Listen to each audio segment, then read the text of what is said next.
Now, my question to you is, do you know what's actually on your itinerary?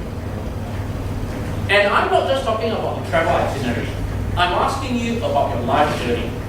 And this is really what your life is about. You could, right now you're at a very good phase in your life to start to identify what you want to do, how you want to do it, and who you want to do it with.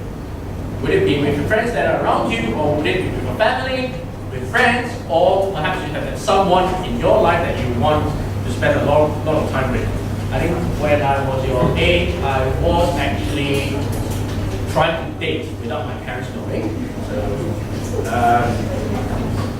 And the worst thing was, it was a very difficult thing for me to try and date without my parents knowing when my father was actually teaching in the school that I was in. Now, I think some of you would be thinking that, right, you guys are here to listen to me speak, and chances are he has been very lucky, very brilliant, or whatever, to have achieved enough to be able to stand here. But actually, I just want to tell you something.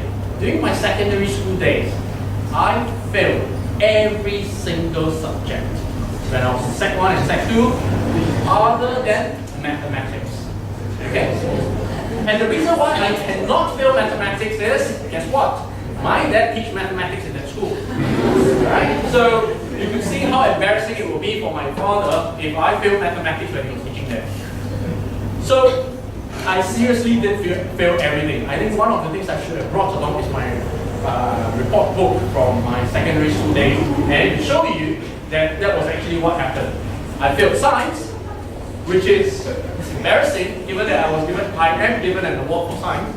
I failed science, I failed all my languages, I failed geography, history, and humanity, all my humanities as well, everything. And the question now will be, or in fact a lot of my friends ask me, so what happened? Did I hit myself on the head? Did I get knocked down by a car? Something happened to me, and then suddenly my results improved? I actually don't know the reason, but it seemed to have happened after I did one thing. I climbed a mountain, and then after climbing the mountain, I had a girlfriend. Okay? So I'm not saying that it's one or the other, but those were the two things that happened at the time, and suddenly results got slightly better. Now,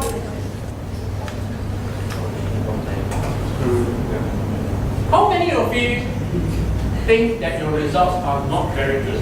Please raise your hands. Okay? Okay, fine. Thank you. Now, for those of you who think that your results need to be improved slightly, can I just ask, how many of you are receiving tuition? Please raise your hands. Okay, good for you. Right.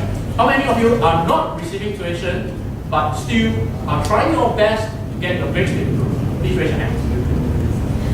Now, how many of you don't care for your grades at this point and just want to play? Raise your hands. Good.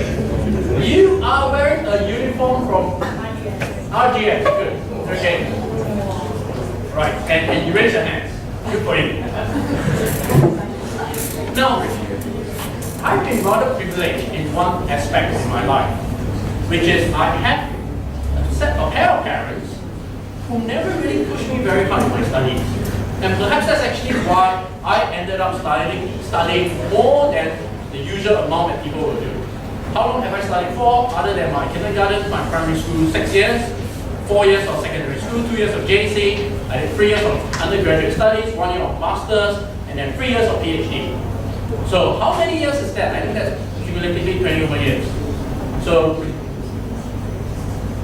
people would think that, is it because of my upbringing that my parents are both teachers in mathematics, and that's why I like to study that much?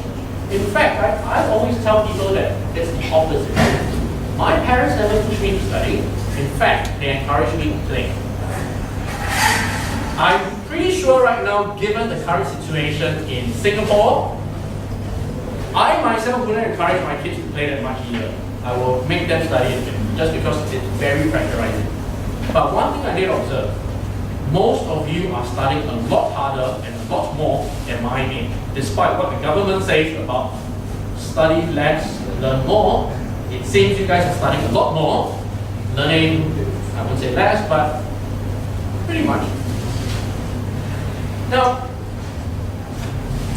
how did that impact me and what is the lesson there?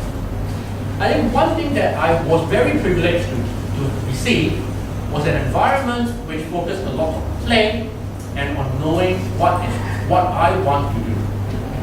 So, when I ask you what is on the itinerary, this is where I'm going to give you 1 minute. Okay? 1 minute. Please again tolerate, bear with me. Can I get all of you to close your eyes? I promise you I won't do nasty things to you. Alright? You just close your eyes and quietly think. Just think of the one thing that you really want to do right now. And using the toilet doesn't count. Okay? Think of the one thing in life, in your life right now that you hope to accomplish. It could be trying to get a better mark for mathematics. It could be, I want to run 21 kilometers in the next coming marathon, or 42 kilometers. Or I just want to speak to that boy or that girl that I'm quite interested in. Just close your eyes and think for 1 minute, okay? While I drink water.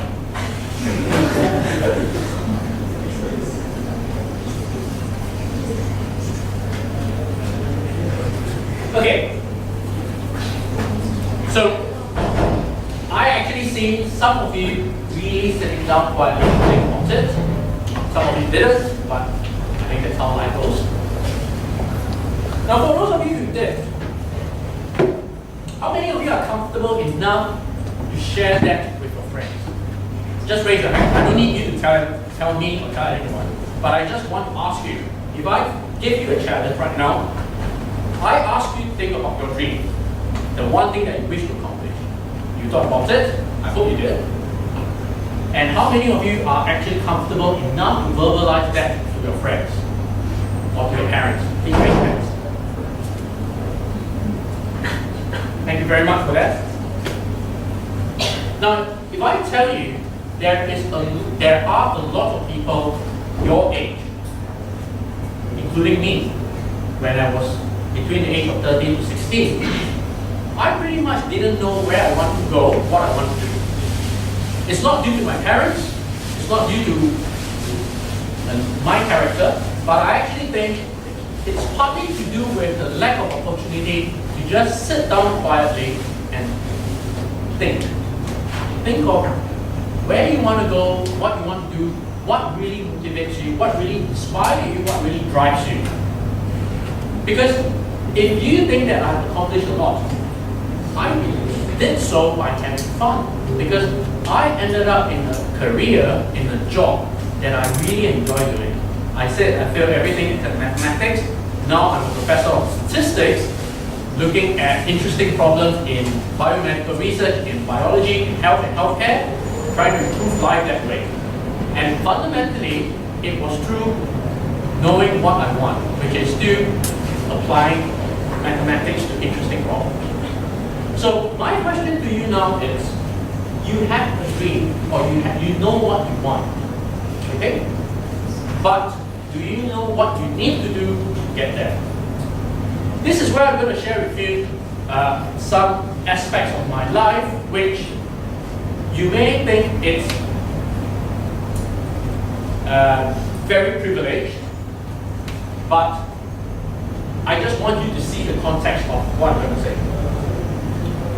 When I was in secondary school, I was in Dunman High. As I said, my result sucks. Okay, pretty much in Sec 1 and Sec 2, I think there were 32 students in the class. I was ranked number 31 or number 32. When I was in Sec 3 and Sec 4, results got a bit better. As I said, I climbed the mountain, I met my girlfriend, and it got a bit better. In JC, I was in Victoria Junior College. Where's the lady who gave me very nice bunny ears? Okay, over there. Okay, so she's from Victoria Junior College.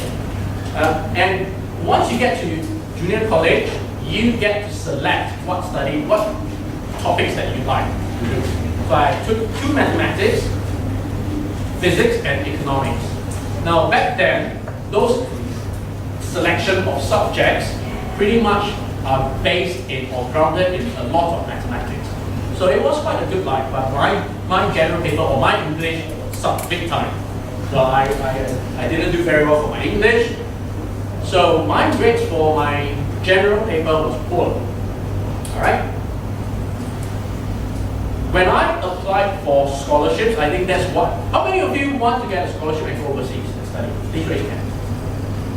I think these are the people I need to speak to later. Caution you again. Alright? Now, I managed to get a scholarship. And I will tell you something rather funny that happened during the scholarship interview. Up to now, I remember that incident. I went for my scholarship interview, and because my general paper was poor, my general knowledge was poor at that time. As I said, I concentrated a lot on playing, not really studying a lot, not reading newspaper a lot, but I had fun. So when I went to the interview, I was pretty much a naive, stupid, ignorant person who thinks he knows a lot about the world. So when someone asked me about, when one of the panel members asked me this question, what do you think about the Singapore press? Is it a free press or is it a restricted press? I was like young and fervent and saying, no, Singapore doesn't have a free press. And unfortunately, I was being interviewed by Public Service Commission, which is the government board. So the chairman was very interested and said, oh, why do you think that it's not open? And then I said, oh yeah, you never read about Chisudra being nominated for what award, given this prize. But every time a minister sneezes or shakes hands with someone, you see it on the front page of the newspaper. And obviously that didn't impress the members a lot. So I was still given a scholarship, but I was given a lower ranking scholarship. But at the time they gave me one choice. They gave me two choices. They said, you could either go overseas to UK, study mathematics, but you can only do your basic degree. After your basic degree, you have to come back. Or you could study in NUS for 3 years, and after that, we send you overseas for 1 year for your master's. Now, what would you choose?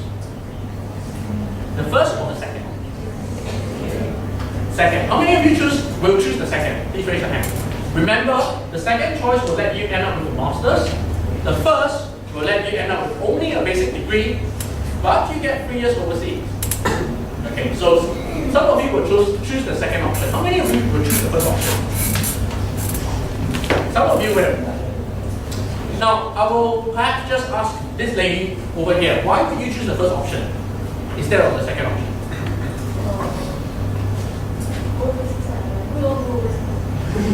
Her reply was go overseas. Who doesn't want to go overseas? What about your? You also raise your hand to the first option. Why? I like UK a lot. Because you like UK a lot. That's a good answer. The Olympics is coming, so you should wake up at 4 o'clock tomorrow morning and watch the opening ceremony. You won't be disappointed. How many of you? I know some of you over there chose the second option, but one of you just want to volunteer and say why you chose the second option. Please don't be shy. Don't be shy. Go on. Who chose the second option? Please raise your hand now. Suddenly no one chose the second option. I suppose it's because you end up with a master's. Am I right? So, at that time, I didn't even hesitate, and I replied, oh, the first option please. I just want to get out. I want to spend my life overseas just to get a feel of what life is like overseas. Now, then, because I was a scout, I am a scout, Boy Scout, okay? So I did pretty well in my army days. So the army also started to think of giving me a scholarship, because in the army, if you can carry a gun and run very fast, you are one of the prime candidates for a scholarship. They don't really look at results, they look at how fast you can run with the gun. Okay? And they never really think that I'm running forward or running backward from the wall. Now, so the army also saying, well, okay, you can run pretty well, so we would like to consider you for a scholarship. So I went for the interview as well. And he asked me, would you like a scholarship from us? And I asked them, what are the terms? And again, as you could see, I was young, ignorant, and naive, trying to negotiate with some of the colonels and generals, what are the terms? They must be thinking you're crazy. So they tell me that I will give you this scholarship, take it or not. And then I was thinking, and that scholarship is pretty good. Why is it very good? It gives me my allowance overseas. It gives me a salary on top of my allowance. It means at the age of 19 years old, when I go and study, I will have a monthly salary of about $2,000 plus an overseas living allowance of £600. That is a lot of money. And again, I suppose at that time, my reply to them was, unfortunately, thank you very much for the offer. My reply to them was no. The reason why I said no was because I actually set my mind on just one thing. I want to teach. So I actually went for the interview just for fun. Okay? Kind of nice that you go for an interview and then you just say, I'll give you a scholarship, but I don't want. Thank you very much. Yeah, right, this guy. But at that time, I only had one thought in my mind. I want to go overseas, experience what life is like over there, learn enough, come back and be a math teacher. And I was really, really happy being a math teacher. As I said, both my parents are math teachers. Where's the VJC student? My elder brother right now is a math teacher in VJC. Mr. Ho. No, hello, my name is Ying. How will you come up with a Mr. Ho? Okay, my elder brother now is also a math teacher at VJC. So we come from a family who values education a lot, and we really like to teach. So I actually know what I wanted, and I went, as I said, so I said no to them, and I just wanted to go overseas to study. So I went overseas, I had fun. For 3 years, I did my mathematics degree, and then came the time to have to come back.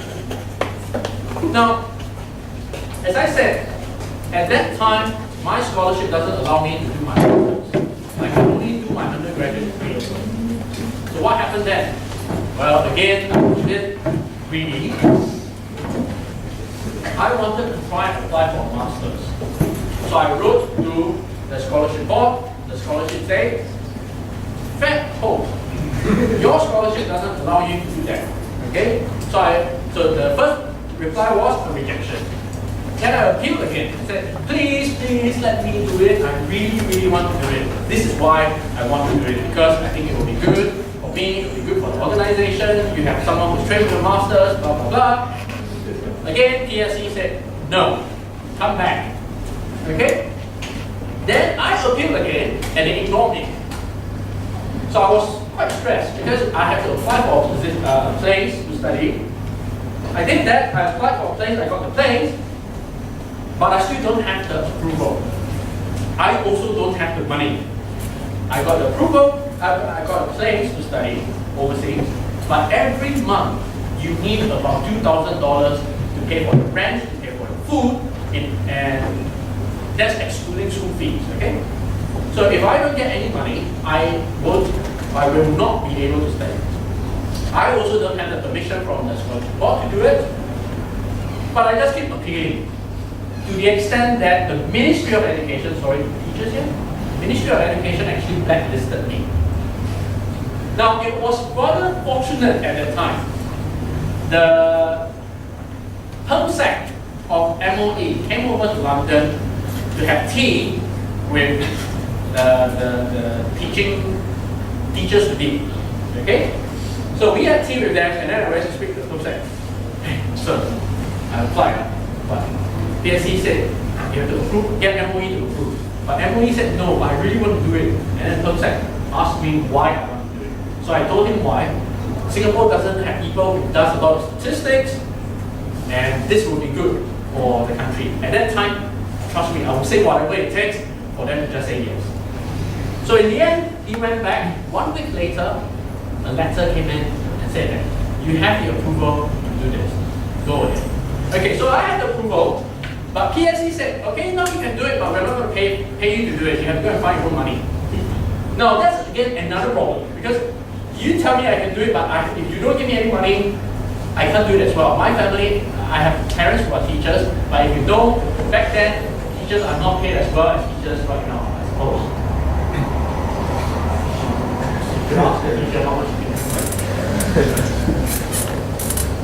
So, it was rather fortunate at that time that I begged my call, I groveled, and one organization decided to fund me for my master's study. So I managed to do my master's. So that was very lucky. And all of you must be thinking, oh, I'm spending 1 hour listening to his life story. Okay.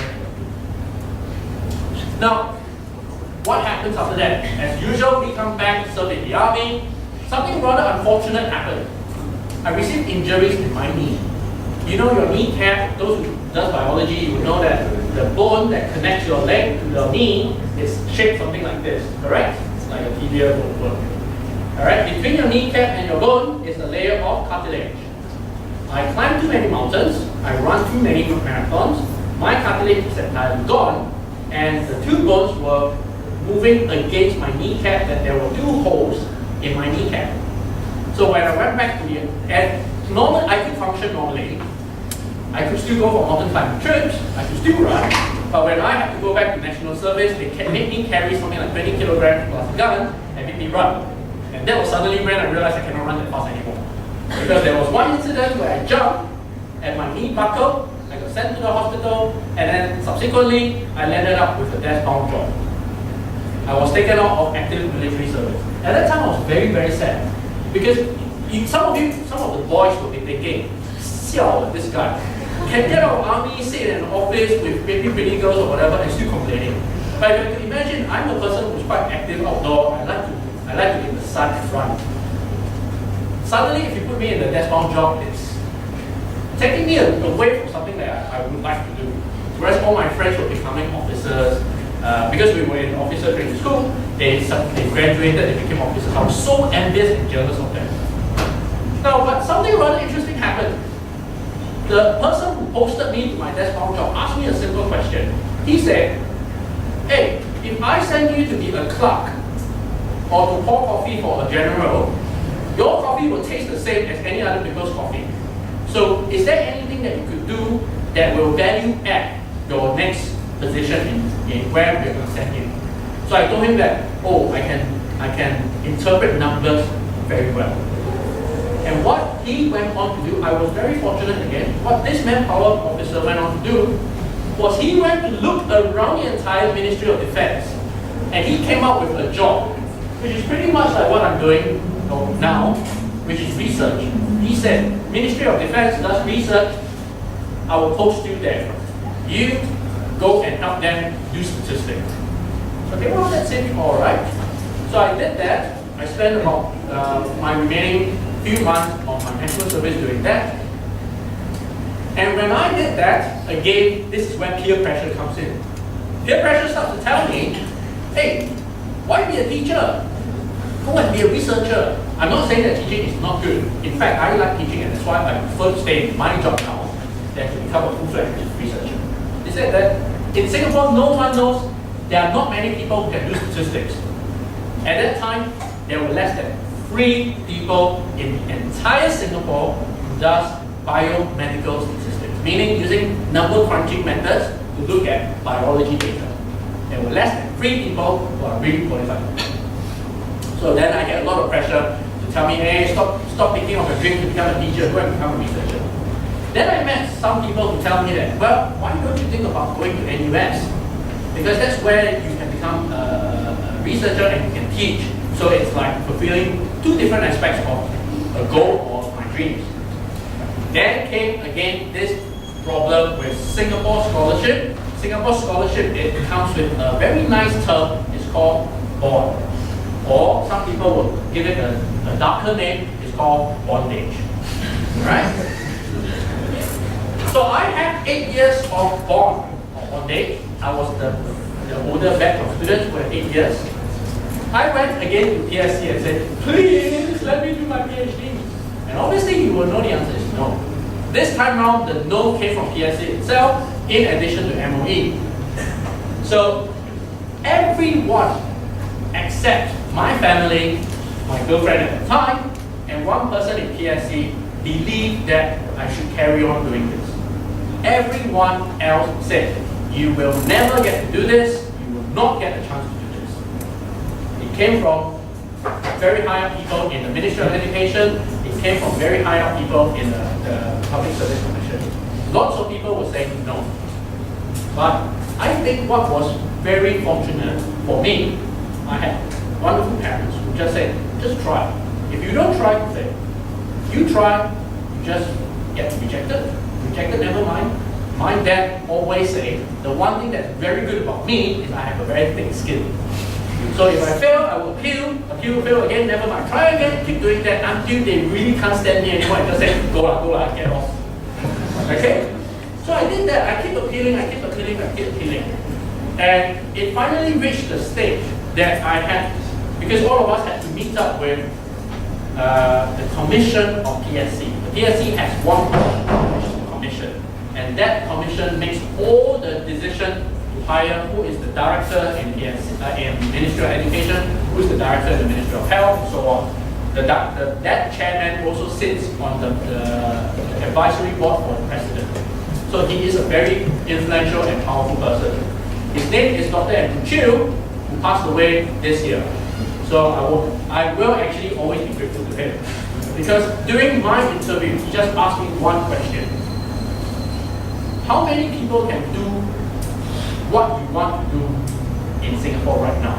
I told him 3 people. I told him what are the names, and I told him why there are no other people around. Because in Singapore, given our background, given our involvement in finance, almost every single student who studies statistics, at that time they think of only one thing, finance. And the reason is clear. I will tell you later why people do that. So I told him why. At that time, I was a lot more mature. I was less ignorant and less naive. So I told him very calmly why I think this is important. And he didn't say anything. So I left my interview and thinking, okay, that's it. I'm going to enroll for NIE pretty soon. Maybe I would have been classmates with some of the teachers here. And within 3 days, I got a call. PSC said, get lost, you have been transferred over to NUS. So I was released. And then subsequently, I went on to do my PhD. So this is quite a long story, but throughout this lesson, throughout this entire journey, my journey, it was definitely not a smooth journey. Some of you will really think that people who stand in front of you or who are ministers, they typically have a very smooth journey. I don't know I can't say for all the ministers, but I know some of them have a very, very tough journey. I myself, I think I went through quite a lot. But when people see what we achieved, they will think, wow, this guy is really lucky, really privileged. Why? They will only see the accolades on my CV. They won't see the tears, the sweat, and the blood that actually go in to achieve all this. Now, just now when I asked you what are your dreams, it came with one assumption. You know what your dreams are. But I can tell you, along the way, when you try to achieve your dreams, there will be people who will actually tell you, no, that is not a realistic dream. No, that is not a good dream. Some of the people that you saw earlier on, just now, I think it was over on the left side of the picture, Lu Junfeng. He was also the recipient of the award the same year as I did last year. He was a filmmaker. Well, he is still a filmmaker. He actually had to go through quite a lot of challenges in his life to get to where he is right now. In Singapore, art and the social sciences and arts are not deemed to be very favorable. And they are not deemed to be very favorable by who? I won't say the government, but I will say my parents. If you tell your parents when you were young, I aspire to be a doctor, they'll tell you, wow, well done, good for you. My son wants to be a doctor, my daughter wants to be a doctor. If you tell your parent, I want to be a lawyer, you get quite good responses as well. But how many parents right now will actually gladly allow their children to say, I want to be a musician, I want to be a dancer, I want to be an artist, I want to be an actor. Not many parents in Singapore are still very open to those ideas yet. Similarly, earlier on when I said there are students who do statistics, in fact there are many students who do statistics in Singapore. A lot of them do statistics with the intention to go into finance. I will tell you why. Someone who graduates with a master's in statistics and who enter the financial industry, in their first year, they get more money for their income than a professor in a university like Oxford will get. So you will start to think, I'm a master's student, I graduate, I join the workforce, I get £80,000 a year, which is about, given the exchange rate now, it's about 160,000 Singapore dollars in 1 year. A professor in the University of Oxford gets about £60,000. Can you imagine, if I'm a professor in Oxford, I teach my students, the moment you graduate, you earn more than me. That's interesting, isn't it? And that's actually what happens a lot in Singapore as well. People think that, oh, being a professor in Singapore earns a lot. I can tell you, the moment some of my students graduate, they end up in the financial industry, they earn a lot more than me. One of my friends who did a very similar course I did when I was doing my master's, she earned $500,000 last year. I earned a lot less than that. Now, this is the reason why. If you don't know what you want to do, in an environment like Singapore, it is very difficult to excel. It is very difficult to achieve what you want. Now, even if you know what you want to do, this is the point where I will ask you to interact a bit again. Look to your person on the left, and then now tell your friend what is the one thing that you want to do that you talked about earlier on. Try and do it now. Okay, I mentioned, please be vocal and tell your friends. Alright?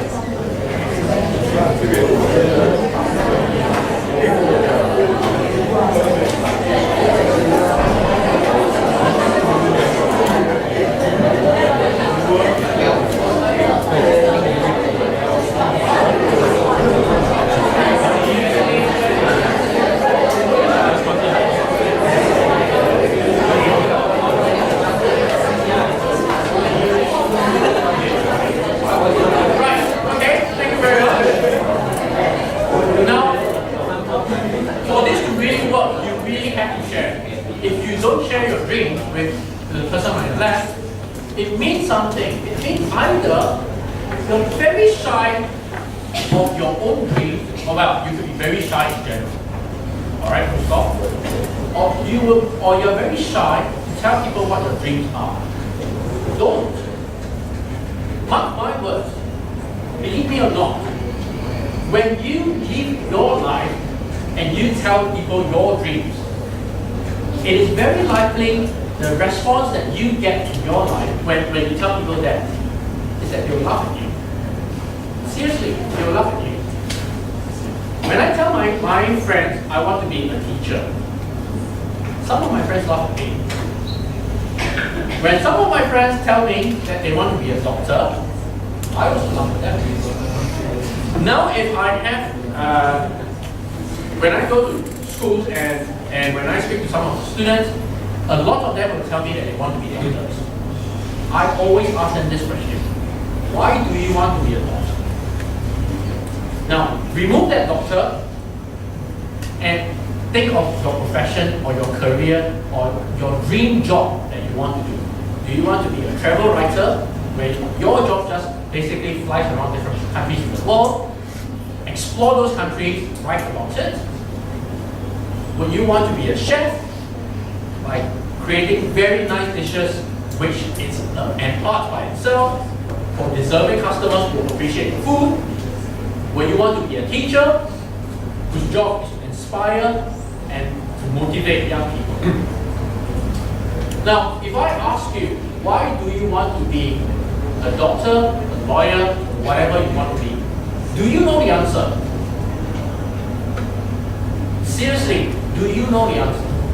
Because at that time, when I was young, I thought, okay, I want to be a teacher. And why did I want to be a teacher? Because I saw my parents, I saw them as very well-respected people in school, in the society. So I thought this is a very good job, and I was inspired. Some people, they want to be doctors because they are inspired, they are motivated by the urge to save life, to make a difference, to make it count. But some people, unfortunately, want to be a doctor because they tell me, oh, my parents push me to be a doctor. My parents say it's good. And given that I don't know what I want to do, it seems like it's a good thing to do anyway. So they went into medicine. Now, knowing what you want to study in university is a very, very important element in your life. I'm not saying that if you study medicine, you will end up being a doctor. If you study mathematics, you must become a teacher or someone who uses math. I'm asking you that, I'm telling you that knowing what you want to study in university is important because that is the first step to really knowing your independence, to knowing your own dreams. University is one time which I see a lot of people maturing. You will think that right now I'm pretty much mature, but actually I will challenge you. If I tell you that a lot of your thinking right now is shaped by your friends, it's shaped by your parents, it's shaped by the school and your teachers. How many of you think that that is not true? Why do you not think so? My dreams I have now came up with my purchase. Thank you very much. I would like you to share this with everyone, if you don't mind. Please tell them. Yes, you can stand up here. Or will you want a mic? No, it's okay. No, you just have to repeat what you said to me to all of them here.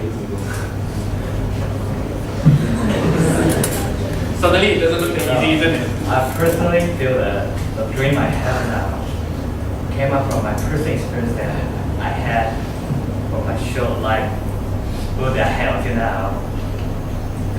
That had actually made my dream that I have now. Yeah.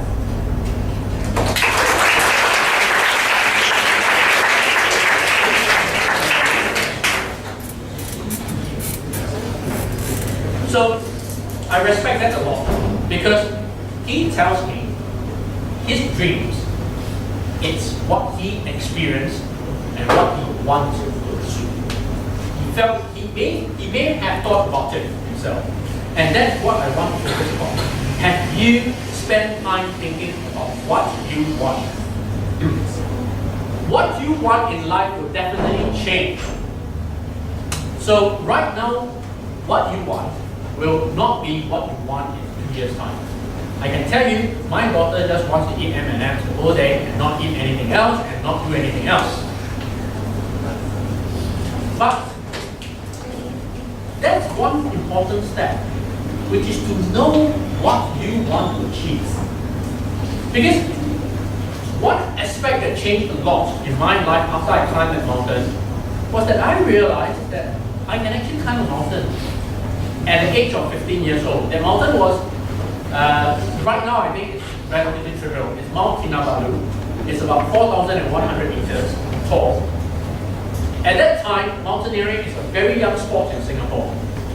So not many people climb mountains. And when the scout troop that I was in, effectively my father was the scoutmaster, when the scout troop organized a trip to climb Kinabalu, a lot of people were saying that, are you guys mad? A lot of the teachers, a lot of my father's colleagues were telling my dad, are you crazy to bring a bunch of students to go and climb a mountain? Now, some of the teachers may be very, may find this story a bit more familiar because now they have, all of you are very precious commodities now. The school wants the students to be very well taken care of. And anything happens to the school, the teachers usually get to suffer first. So that's why, at that time, there were a lot of people who just said that, don't do that. All it takes is just one student to sprain their leg up in the mountain and you will have problems. Okay? But at that time, I think this is one element that we learned from our environment. The teachers in charge went ahead and said, we will take the necessary precautions, we make the necessary preparations, we will go ahead. So we did. It changed my life, it changed a number of lives for my friends as well, who actually realized that they could do something that people don't believe that they could. Now, this is what I meant about detractors and naysayers. There will be a lot of detractors and naysayers in your life who will tell you your dream sucks, your dream is worthless, or your dream you will never be able to achieve your dreams. But my question to you is, are you passionate enough about your dreams that no matter what people tell you, you know one single reason why you want to do it? And hold on to that reason, and that is what matters. Now, the next part of knowing your dreams is also to know what it can do for others. I live my life with just one rule. It's a quite fun rule. Maybe some of you would like to think about, perhaps even trying to adopt it. Which is, whatever you do in life, try your best to create memories. And you will really enjoy living your life. What do I mean by creating memories? If I ask you, what did you do yesterday? Very likely, it will take you a while to try and recall, oh, I went to school, I did this, I did that. If I ask you what you did 1 week ago, again, it seems very mundane. But if I ask you what are the memorable experiences that you had, perhaps times with your family, times with your boyfriend, girlfriend, time in school, having fun with your peers, you can think of something. Now, those are the things that I'm talking about. What matters a lot in your life and in how you influence other people is what kind of experience you can create for them. What kind of memories you can create for them. And over here, of course, I'm talking about good memories. I'm not talking about negative memories. Like, I'm not asking you to go and hurt someone and then you remember that with a sadistic B. So, are you able to create memories, nice ones, such that when you leave your school, people remember you, your friends remember you, because they remember you for having fun, they remember you to be one of those people who they can joke with, they had very nice experiences with, play basketball, or run around half naked in school. Okay? So incidentally, as a cheeky Boy Scout, this was what a lot of my memories were about, running half naked around the schools while hiding from the teachers. That is actually one very important element in life that I feel makes the difference between having a rather mundane and boring life versus a life that it's fun, it's memorable, and in a way it's energetic. Because I guarantee you, after I stop talking, most of you will leave and you won't think too much about it. Some of you who can hold on to this bit about trying to create memories, try it.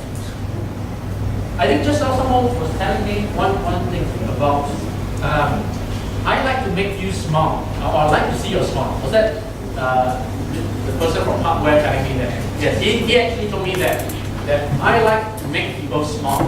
And his work, his job, I envy his job a lot because he was standing here telling you to wave left and right, and you guys had fun, you guys were laughing. That was a very small memory, but to him, he achieved something there. He made people laugh, he made people smile, and that is a nice memory. Now, there's all this talk about doing volunteer work in Singapore.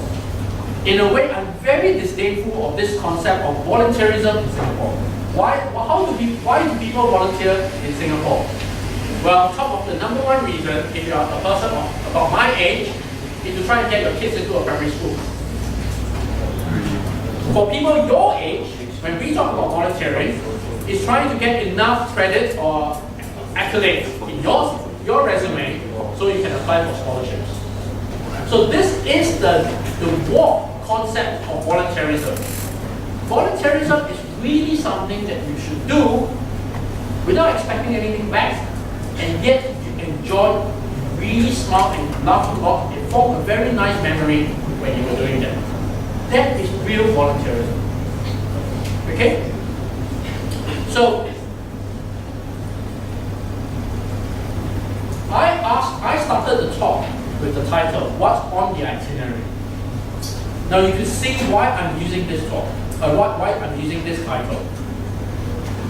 Life journey, it's very, very much like planning a holiday trip. For you to really enjoy your holiday trip, you want to do things that you enjoy. You want to do things that you are interested to. You want to see sites that interest you. You don't want people to plan holidays for you where you just sit in a coach and then bring you all around. At least I don't. That's not what I want.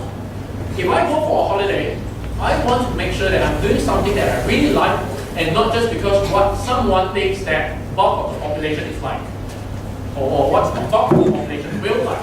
That is what guided tours are all about. So, when you actually get a chance to start to plan your own itinerary, be it a very simple travel itinerary or really your own life journey, please remember just this aspect that I said to you today. Find what your passion is, what drives you, what is your dream. Think of what you need to do to pursue them. There will be a lot of people, trust me, society works this way. It's exactly like the game that you guys played just now. Earlier on, the gentleman from hardware was saying, it doesn't matter what the right answer was. The majority wins. So if both of the people say that the president was actually an Indian, that will be the right answer. And really, that unfortunately is how life is in the world. A lot of the time, what is acceptable and unacceptable is really governed by what the masses think. Bulk of the people will say that, oh, it's actually wrong to be gay. It's actually wrong to want to do this. It's actually wrong to think of something else. Now, when you get subscribed or when you accept such common knowledge, I'm not teaching you to be rebellious. I'm not teaching you to go against authority. I just want you to know something. Do you know what your convictions are? Do you know what your own beliefs are? Don't just listen to what people tell you. Because if you just do that for a while, very likely you will be directed by the herd, by the mass for the rest of your life. That's why I want all of you to close your eyes earlier on, just to think, do you know what your own dreams are, what you're trying to achieve? Okay? So, I'm just going to stop here for a moment and let this be a bit more interactive by letting some of you ask questions. Okay? And I'm wondering what... Okay? So, I'm just going to let you guys have about 10-15 minutes to ask questions or just to chat about, let's have a dialogue or conversation going on and see what you feel about it. Any of you have any thoughts right now? Just raise your hands. I hope all of you are in a comfortable and a relaxed manner that you are happy to just speak your mind. Sorry? Okay, so over here he has a question for me. Alright, so ladies and gentlemen, over here, Kim. Kim has a question for me. I like his question a lot. His question says, are you happy? He's asking me, am I happy? My answer to him is, yes, I am very happy. Why? I can tell you why. I'm in a career that I really like what I'm doing. I'm doing research and I have a lot of students. I like to teach. And basically, when I do my research, I have different problems that I need to tackle every single day. So I'm going to work, never really doing the same things that I did the day before. That's very enjoyable. I have time to spend with my kids. I have 2 kids. One was 4 years old and one was 2 years old. So I have a good, nice family. I have supportive parents. I'm actually in a very happy time in my life. And the reason why I'm here, I like to tell people, other than knowing my dreams, of course, there is a very strong element of luck. You will notice why when I highlighted my story, my life story, there were a few crucial people that I talked about. Those were the people that I met in my life that really changed my life a lot. So, yeah, I'm pretty happy. Yes, please. How do I know what I really want? I don't know. Really. That's a good question. How do you know what you really want? I said to you, or I said to everyone, what you want in life changes with time. But you need to know that. So when I was I'm very, very honest here. When I was Sec 1 and Sec 2, all I wanted to do was just to play basketball and just to hang out with my friends. I didn't want to study, that's why I failed a lot. When it came to Sec 4, I had a very geeky and nerdy interest. I just wanted to top the school in mathematics. Alright? Once I reached JC, again, I was very outdoorish. I wanted to have fun with my Scouts friends. When I was in the Army, I wanted to try and do my best to be among the top Army cadets training. So my wants changed with time. It's very likely that for many of you, that will be true as well. If you ask me about my career wants, I started off wanting to be a teacher. In a way, I have achieved my dream. I am a teacher now. So that is why when you say, how do you know what you want? You have to ask yourself, at this moment, what you're passionate about, what is you're interested about. I hope that helps. Miss RGS, do you have a question? No. Are you trying to read that? Yes, please. Have you done anything in life where you are not happy doing it, but you are sort of pressured by other people to do it? Oh, lots. How many of you are never in that situation? I think all of you would be very familiar with that situation. His comment was, have there ever been a situation in my life that I had to do something that I'm not very happy about, but I still have to carry on doing it? Pretty much all the time, isn't it? When I was in my secondary school, when I had to study, when I had to do my homework and so on. But there was one time that I can tell you that it's more of a greater consequence. That I really had to do it even though I didn't want to. We were on a mountain in South America. It was about 6,000 meters. So at 6,000 meters, the temperature is about minus 20 degrees Celsius. So minus 20 degrees Celsius, it means that all you have to do is just take out your gloves, put your hands up there for about 10 minutes, and then after 10 minutes, 4 of your fingers will turn blue. Alright? Probably not your tongue, the tongue will turn blue like 5 minutes later. Now, we were asked, well, at that time, the storm, the conditions have changed. Alright? And I actually said, well, I'm quite a coward, okay? I'm quite a coward. When I climb mountain, I always play it safe. I actually told the guy, I want to turn back. And the guy actually said, no, you should go. Because you have to understand, in some of the countries where there's mountain climbing, the custom is that if you can reach the top of the mountain, the guide earns a lot of tips. They know that their livelihood depends on it. It's a rather depressing fact, but this is a fact of life. Okay? So the guide was actually really trying his best to get everyone to go, to carry on climbing, even though the weather was turning. Some of my my climbing partners, they were from UK, and they were also saying that, come on, let's just carry on. I mean, it's 1 more hour to the top, 1 more hour.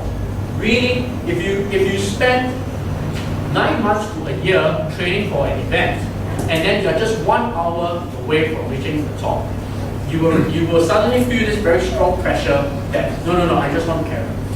So I actually was very hesitant that I wanted to go. But because of pressure from my peers, and also pressure from the guide, that was one time I compromised on my own belief, because I always stand by that I'm a person who can make the decision based on what I want to do, based on my own feeling. But because of peer pressure, they actually said, I actually gave up my compromise on this, and I proceeded. 30 minutes later, which is, the progress was quite slow, so we weren't really that way near the top. 30 minutes later, the storm took a very drastic change. It started became a thunderstorm. There were lightning. Now, if you think lightning in Singapore is interesting, try having a lightning storm on the mountain when you're 6,000 meters tall. It's very, very scary. Your hand literally stands on its end because you can feel the electricity. It is very, very scary. And then there was when the guide just said, okay, let's turn around and run back down. Now, at that time I was like thinking, that's why this is one of my experiences that I realized, if you have your own belief, stand by it, don't compromise. Because if you end up compromising on your own belief and on your own principles, you can get into trouble. And of course, this is a more physical situation that I've highlighted. But I can easily give you a lot harder situation in life that will happen. Now, there can be dreams, but there can be unrealistic dreams. So this is why you need to know very well what you want, how you want to achieve it. I hope that's just a useful pointer. Sorry, we're yawning. Any questions? Comments? Oh, someone. Sorry, I didn't. If there's anything you could change, like from the past, or you would change?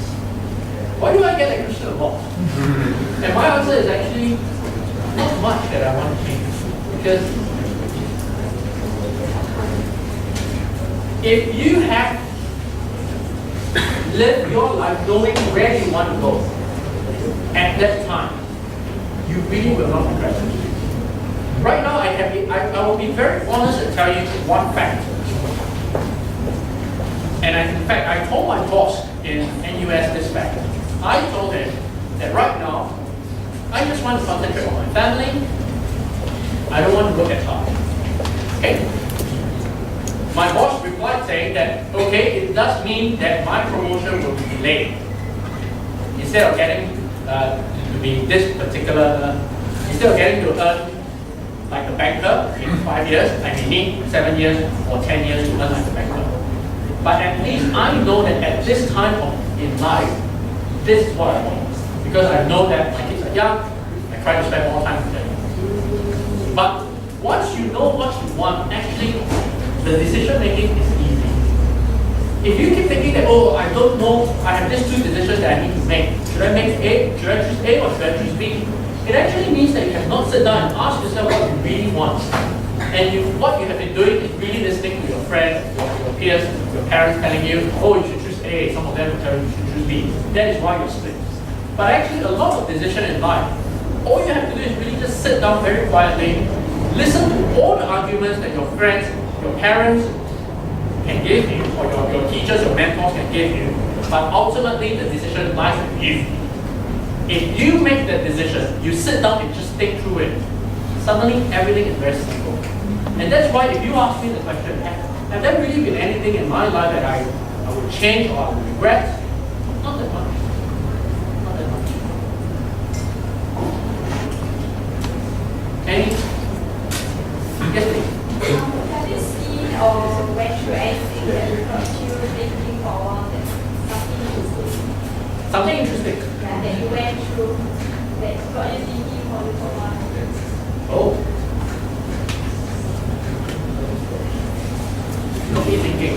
Well, when you ask me that question, the one thing that pops into my head, and I will just say it because it immediately pops into my head, is the fact that Why are there so many people who don't know the rules when they are at East Coast Park? And that really got me thinking a lot actually when so I live close to East Coast Park. So I will jog there a lot. I will cycle there a lot. And clearly, those of you who have been to East Coast Park or to any parts of Singapore, you know that there are pedestrian lanes, you know that there are cyclist lanes.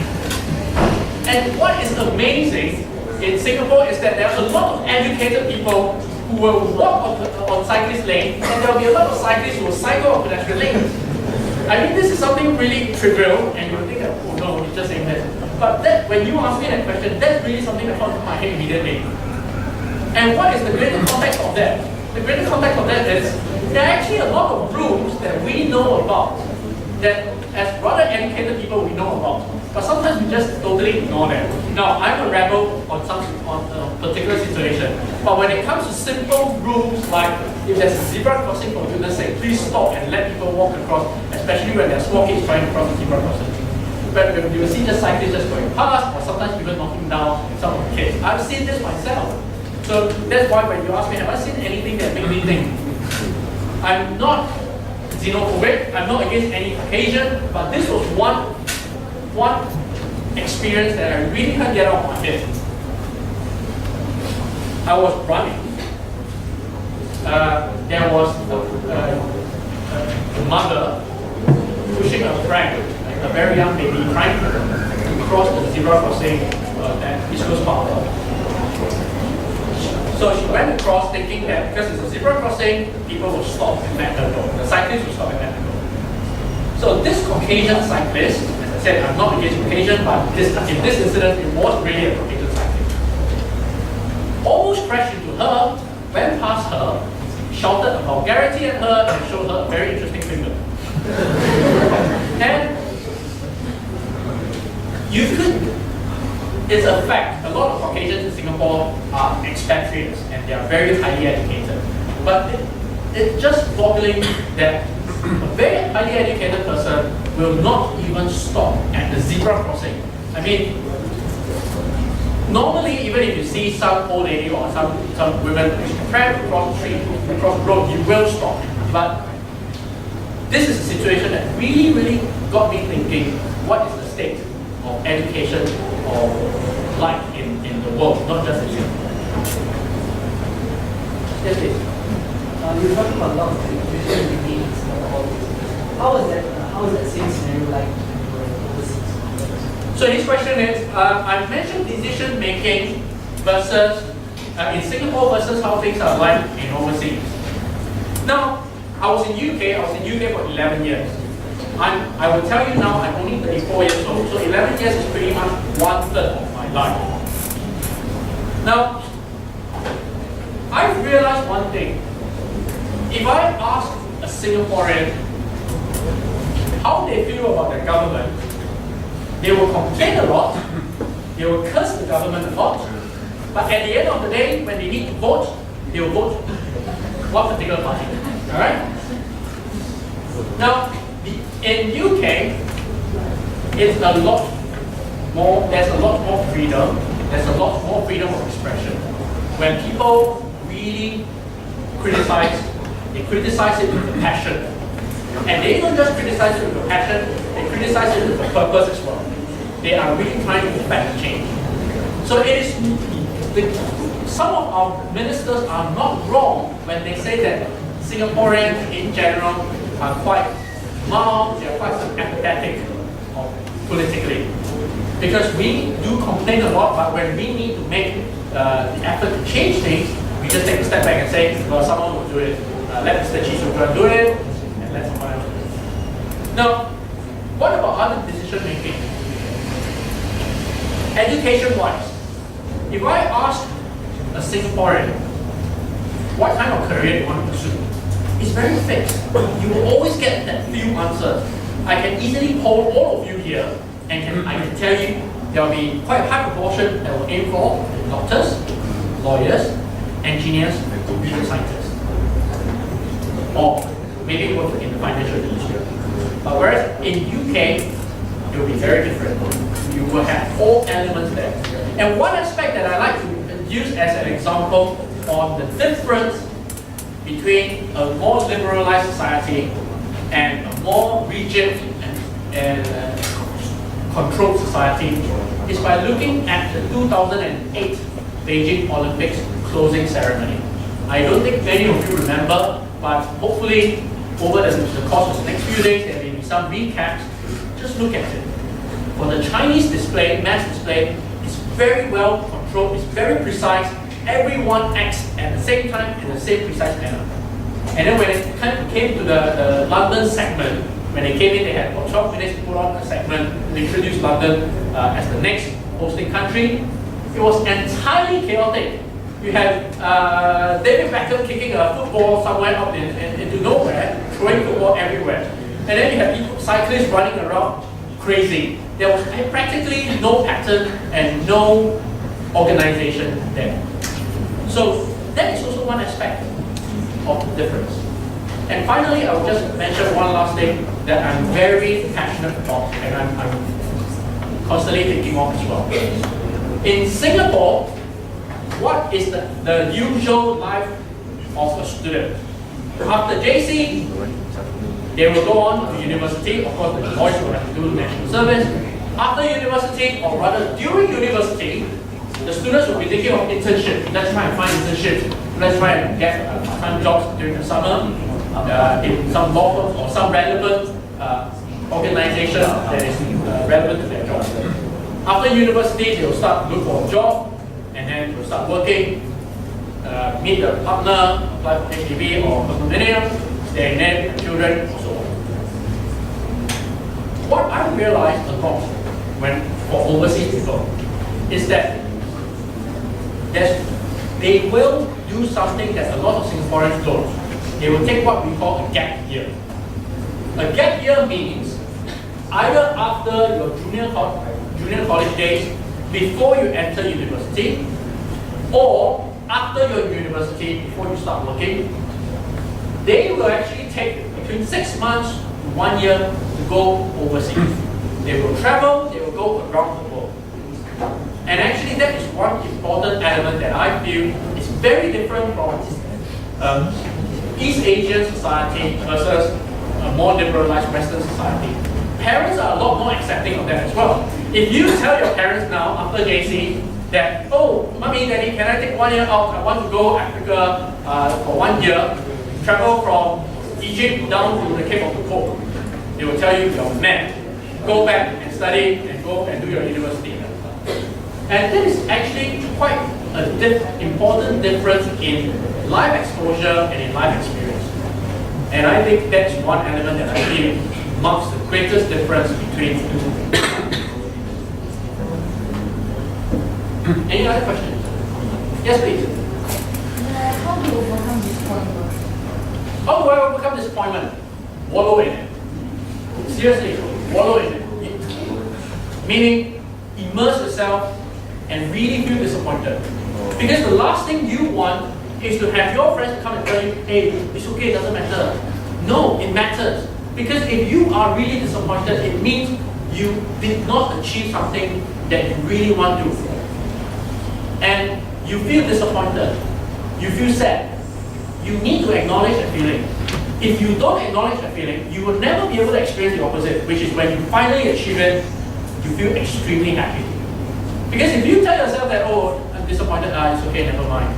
Then after a while, your senses get so attuned to moderating happiness and disappointment. Whereas I prefer to lead life, or I encourage people, even my kids, especially my kids. If you're disappointed or if you're sad, go ahead and immerse yourself in it. If you're happy, really be happy with it. Dance, laugh, jump. Because trust me, once you start to tell yourself that, oh, it's okay, it doesn't matter. When the day comes for you to be happy, or when you finally try very hard to achieve something, suddenly you will feel that, oh, it didn't feel as great as before. Why? Because the senses have gotten so used to just moderating your own expectations. The fact that you will feel disappointed is because you expected success, you expected happiness, but you did not achieve that. That actually will give you much greater strength to try and push harder the next time around. So, but of course, when I say wallow in it, I don't mean at some point go up to MBS and then do that flying thing. Okay? That's a different story altogether. Wallow in it in a positive way, not in a negative and self-destructive way. Any other questions? Yes, please.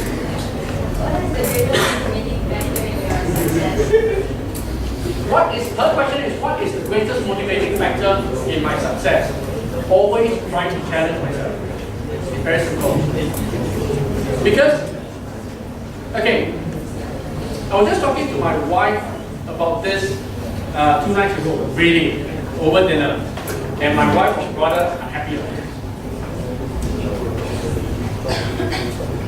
People have been asking me, or she was asking me at the time, how does it feel that you are good, you are good in mathematics? I tell them a fact. When I was studying primary school, secondary school, and junior college, my math was good. It was very good.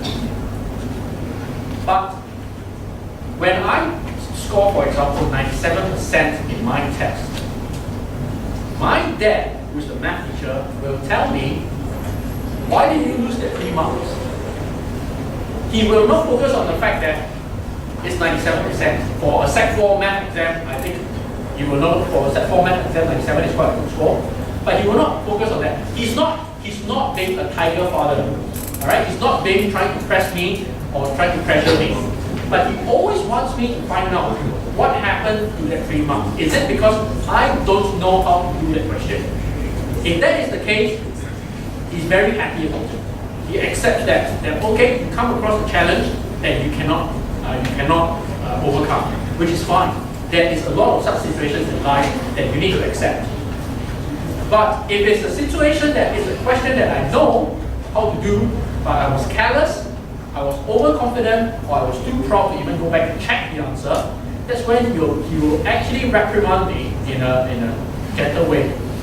That, hey, overconfident is it? Because it does mean that he's inculcating in me one value. Don't accept comparison against the rest because you only really agitate yourself a lot. But challenge yourself. If it's something that you cannot achieve despite trying your very best, it's fine, let it go. But if it's something that you clearly can achieve, but you just say, never mind, it's back, or you're overconfident, you give up yourself. That's something that has been ingrained in a few of us that, no, we cannot accept that. We should really try our best, and that's why when you say, what's the motivating factor? Challenge yourself. You challenge myself. If I think that I can run 42 kilometers, then I will go and prove to myself that I can run it. If I think that I need to train 6 months before I can do it, then I jolly well train 6 months. Don't try and run a marathon without even training for it. You will just die. You will suffer. Alright? So be realistic, but know what you can achieve. Any questions? Go on. Put it sharp. Yes, please. I have 2 questions. The first one is, how did you get girlfriend to improve your studies? Oh, how did okay. Right, interesting question. How did having a girlfriend actually seem to improve my studies? Well, it actually took my mind off a lot of things because the way I see it now that I'm a bit more mature is that when you actually have a target in mind, you stop spending too much energy focusing on other targets. Whereas when you don't have a target, that's when you think that, oh, maybe I should spend 10% on this target, 10% on this target, and so on. And then by the end of the day, you realize that it's distracting. Whereas when you just have one single target, it's a lot easier to cope with. Ironic, but think about it. What's your second question? Have you ever sacrificed something that you also regard important for your use? Have I sacrificed something that I regard? You also regard important. Regard important. Yeah, but you sacrifice it for your use. Her question was, have I ever sacrificed anything which I think it's important to me, but I have to let it go? Well, I can't say that I can think of anything right now. So that's actually one question I can't answer. But no. sorry. So sorry about that. Yes? Okay, this looks like a cheeky question you have. How do I get a girlfriend to climb mountains? Oh, sorry.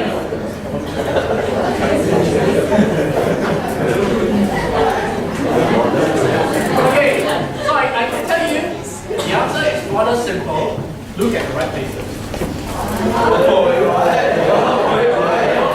Sorry? Where's the right place? So I met my wife at Outward Bound School. So I suppose you could think that if someone is psycho enough to go and spend, and it wasn't just your usual 3 days or 7 days that your school will send you there. It was a 21-day Outward Bound camp. 21 days they make you do sailing, they make you do canoeing, they make you do all sorts of weird things.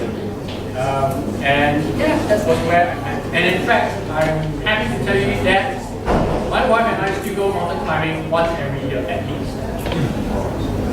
So yeah, she's crazy. And in fact, actually, this is something I would just like to share. It's personal, it's a family thing, but I thought it's quite something that I'm quite proud of actually. When my elder daughter was 9 months old, my wife and I brought her mountain climbing in Switzerland. She was in the haversack that I carried with me. Carried her up. My wife carried the food and stuff. I carried her. And we just went out to mountain. Clearly, my daughter doesn't remember. Sorry?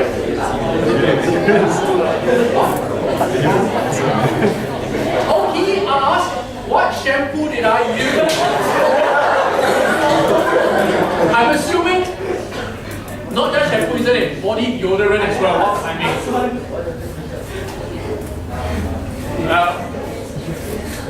anything will do. I actually just, I'll just tell you, but I think the girls will be rather disgusted by that. I use a single piece of soap to clean my hands, clean my face, and I'm the kind of people that will actually wash my face with Mama Limon. And I do that regularly. I do that about 3 times, 4 times a week. Because in the department that I was in, the only soap that you can find in the pantry is Mama Limon. Disgusting, isn't it? You have a question? Any other question? Go on, I mean, it's fine.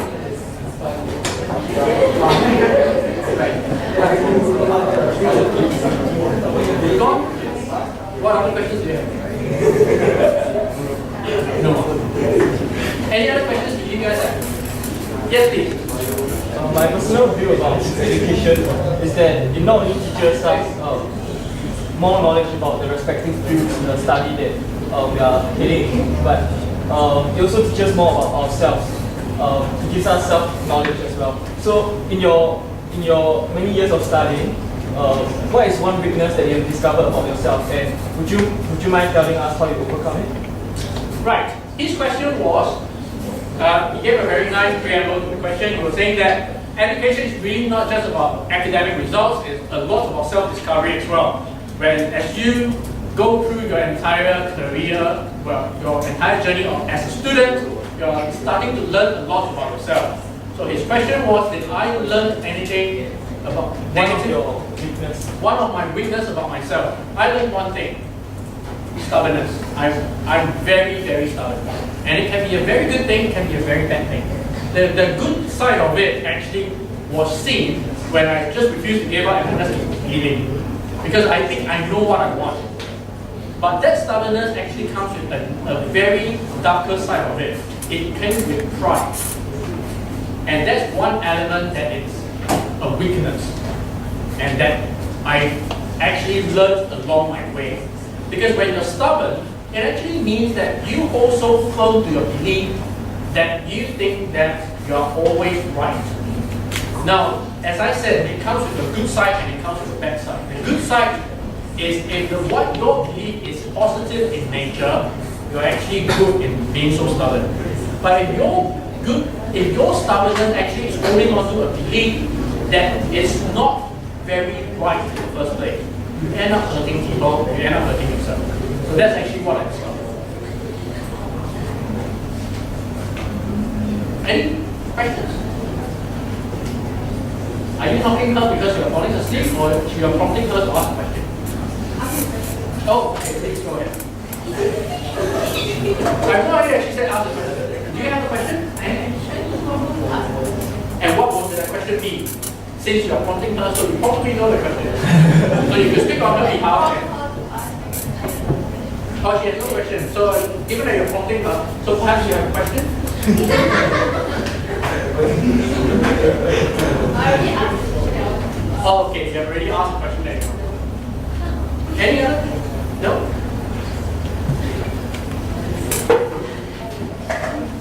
Yes, please. As a parent, will you actually support your children to pursue their dreams in areas such as arts and music? The answer is very simple. Yes. It's really, really simple. I think both, again, this is where I said I'm very lucky that the partner that I'm with, my wife, she's also liberal enough to realize that really it doesn't matter what area you're in. All it matters is whether you are passionate about your area. Because in Chinese there's this phrase that's called 行行出状元, and actually that's not a rather frivolous phrase. It's actually a very cool phrase. When I was a student, I would just think that, oh, it's just one of the 250 idioms that I remember. But that is really a very wise phrase. Because it really just means that if you are passionate about what you are doing, you will firstly, you will excel in it. And secondly, you will find happiness in it. It doesn't matter whether you earn a lot because of that, but if you find happiness in what you're doing, you excel in it, isn't that all that matters? Of course, now you will say that, oh, you're being idealistic here. I still need to eat, I still need to pay my rent. But obviously, when I say that you pursue your dream, I'm not asking you to become a beggar. You are still going to pursue a realistic dream, like perhaps being an artist, being a musician, that gives you a fair level of, a comfortable level of living. I'm not asking you that you have to know survive on rent and just water.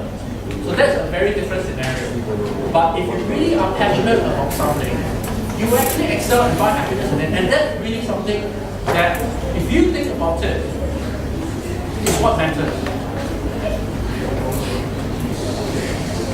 But of course, if you are finding a job, you have something that you're passionate about it, and yet pays you a lot, that's even better. Of course. Yes. Based on your answer, what if from our perspective and ourselves, you feel guilty that you don't earn enough for parents? Okay, that is a very pertinent point. Her point was that I'm pursuing my dream, but in the course of pursuing my dream, I'm actually not able to get sufficient resources to support people I care about, be it your parents or even your children next time. What happens then? Then this is really where you need to realize, should I compromise a bit on what we want for the sake of the people around here? Remember, I mentioned something else today as well. I mentioned the creation of memories and hopefully creating happy memories. So if at the rather self-delusional focus on a particular dream, on your own dream, to the extent that people around you have to suffer, then you realize that now that is not really a very positive dream in the first place. So that's why when I say you need to know what you want, of course I have that underlying assumption. I'm not asking you to go and do something that will hurt others. I'm not asking you to rob someone or to pillage or to become a mass murderer. So that's where, if you tell me now that you are faced with a critical life decision, your dreams versus your family, it seems difficult to choose. But I ask you, what you can to achieve your dreams, or you care most for your parents? If you care most for a parent, actually the answer is easy. You know the answer. That you will need to find a career that will support your parents because that's what matters most to you. But if at some point in your life, I'm not asking you to give up on a parent, but at some point in your life you may realize that actually I need to think a bit about myself, I need to give up a bit on my children, I need to give up a bit on my parents. If you realize at that stage that's the case, then you need to make the decision that you need. Even if it's difficult, even if it seems to be very wrong. Because ultimately, you can only live in a way with yourself if you're finding the right direction for you. I hope you get what I'm trying to drive here. Remember, I'm not asking you that to become unfilial. I'm not asking you to give it up to them. But if it's just compromising a bit on their behalf so that you can find something that makes you happier, you need to do that. Because trust me, if I'm your parent, as your parents will not want you to give them a comfortable level of living, only to know that that causes misery for you. If there are parents that care about you, they will not want that.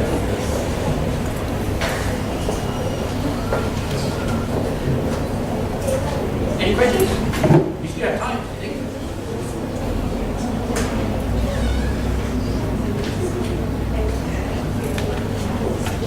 You raise your hand? No.